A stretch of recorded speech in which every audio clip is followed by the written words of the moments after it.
Alright. Damn, my area is actually horrible.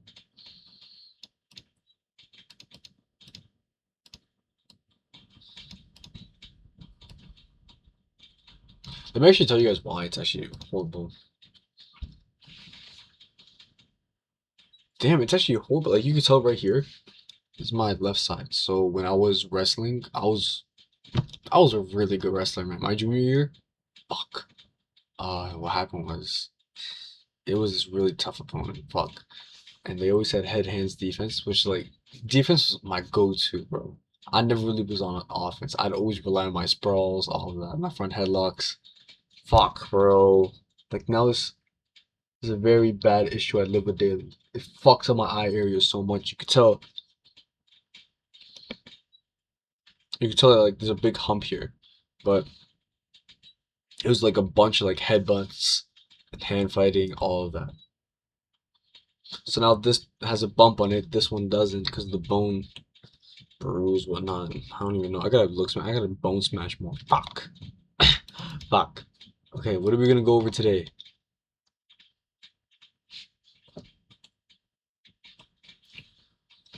Risk management. This is one of the most important lessons that I'm gonna tell you guys about. Because if you can master this, then master your psychology as well. Everything else is gonna fall into place. It's gonna be a lot easier for you guys to understand. I'm like bumping house music in my ears as well. Fuck, bro. It's 12 a.m. It's about to be 1 a.m. I'm tired as fuck. I just got done with work. When I say work, I mean like, you know, all this bullshit. But what were we talking about? Risk management. I'm so fucked. Damn. But yeah, this really messed up like my looks. That was one thing I worried about when I was going into wrestling, because this face card has gotten me through so much, like my deepest times. Bro, when I was broke as fuck, I'd go to the Taco Bell. I'd go to whatever store. I use my charisma to, like, at Panera, I'd either get a free cookie or free drink. I'd just get whatever. Most of the time, it was free drinks. Whenever I was skipping class. I've been talking for 3 minutes. Fuck. Okay, let's go. So, risk management. I'll give you guys some basics. Never.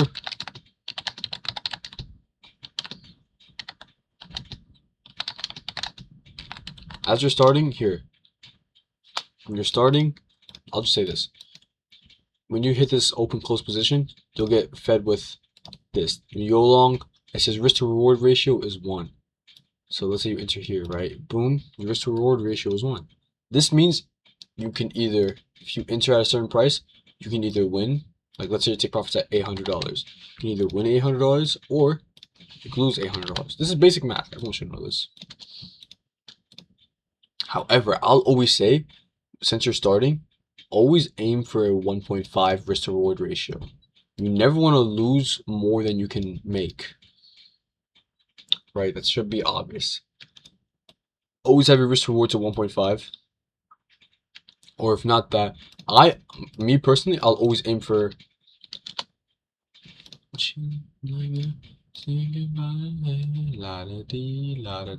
I'll always aim for either a 2.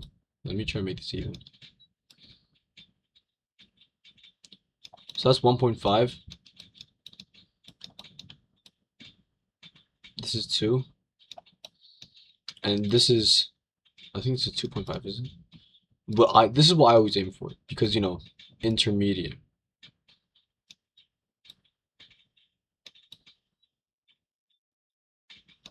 I'll always aim for this, about 2.5 risk reward ratio. And then later on, when you hit a really good setup, like this happened to me a lot of times, I was able to hit 3 or maybe even 4 risk to reward ratios. Now, when you're trading, so this is again,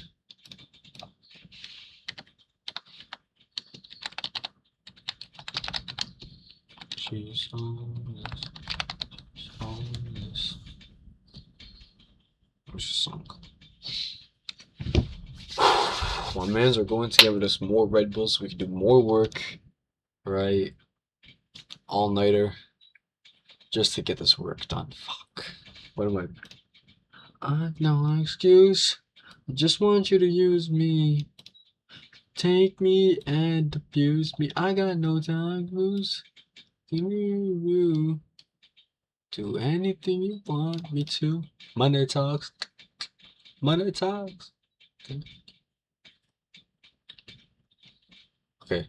So yeah, always have a 1 to 5 or above risk to reward ratio. Now,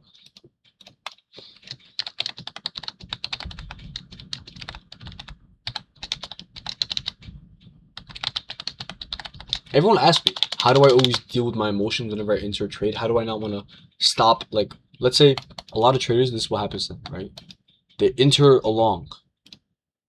They have their to previous like buy side liquidity, right? This is just an example.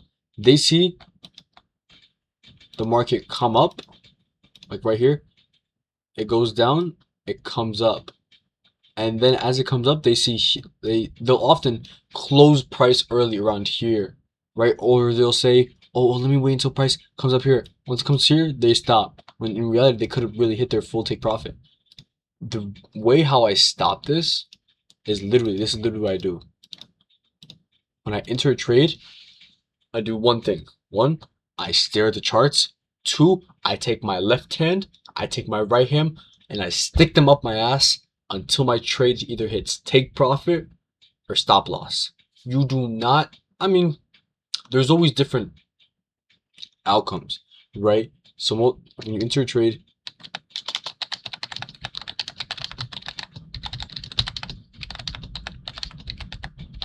like for example, this is a good idea. Like my trade, let's say I was literally in this trade, right? Hypothetically, and price hits this buy side liquidity. One of my take profits would be up here, and this would also be my break even line, right? Break even is when my trade becomes risk free. So then I put my stop loss from here to up here, which means now my trade is only gonna be profit, or I'm not gonna lose any money. This is one of the best feelings in the world, right? So then at this point, you don't even have to look at the charts. That's just one thing, right? When you enter a trade, do not touch the stop loss or take profit unless your confluences are correct and you have a break-even line about to be set. And don't think, oh,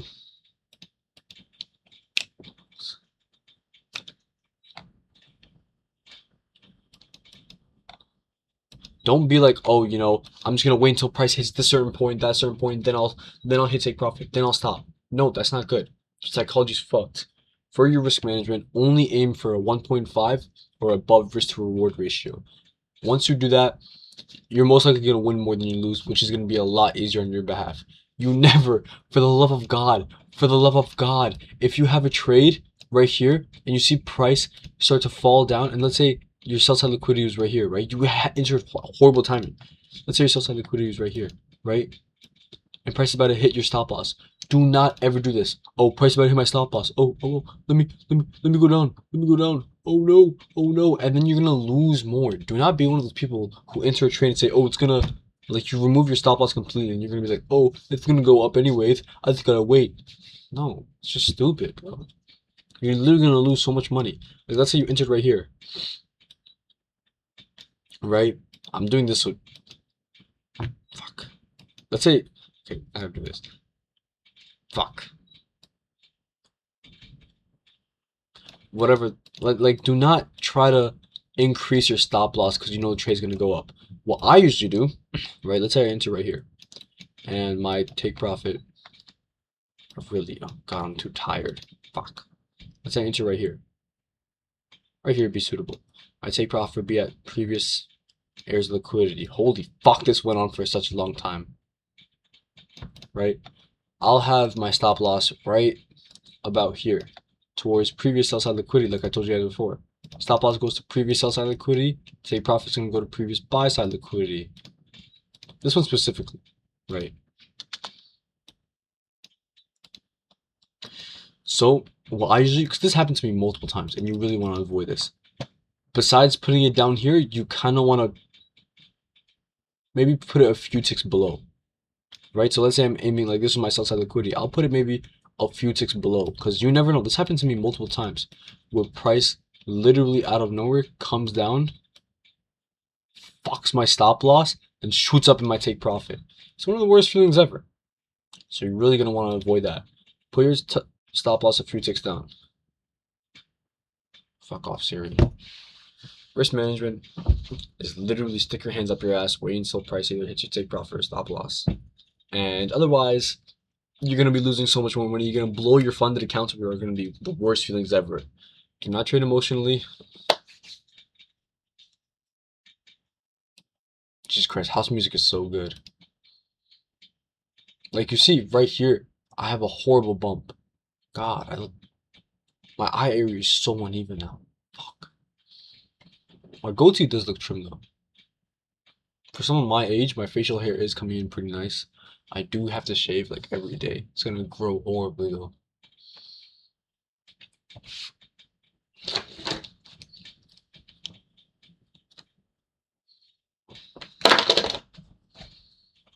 It's always gonna be run up the Amex and delete the app. Oh yeah, I'll tell you guys one more thing. Here is a piece of advice if you want to get better. There's one website you can always use to practice your trades. Because I know when you're on here, it's gonna be like you're actually trading like real time, but not with obviously not with real money. You're just paper trading, and you're gonna have to be patient. All of that, all of that, all of that. It's good to be patient. It's good to practice on this from time to time. However, if you're gonna want to get practice outside of market hours, like weekends,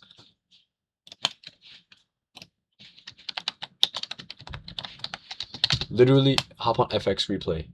It's gonna be your best friend. You guys can see I'm on it right here, right? I'm doing this just so I'm waiting for London session to happen, just so I can see where market's gonna, if market's gonna sweep Asia lows or highs. Let me see how we're doing right now. Oh God, you guys weren't supposed to see that. No. Can I get to your song? Can I get to your song? Can I get to your song? That's the white screen I use for the background so you guys can see my face properly. I've been just yapping and yapping. Yeah. Again, fix your confluences. Don't risk more than 1.5 and fix your emotional. Fuck, I forgot to mention one more thing. Let me fix this up. When you trade, let's say your margin is about, this is literally going to be the last thing I'm going to shut this off. Let's say you have a $100,000 funded account, right? Your margin is what? You can either change it to, this is what I used to do. I used to have two different margins and I used to be on two different screens. I used to have one $100,000 funded account. So then I used to have two $50,000 margins, one on S&P, one on NASDAQ, right? Or if you're trading Forex, like me from time to time, you can have one on Euro USD and the other on GBP USD, right? So let's go back to what I was saying. If you're going to trade 100,000, most likely your margin is going to be what? 100,000, which means you only trade with 1 to 3% of the account. Like you're only going to risk that much. So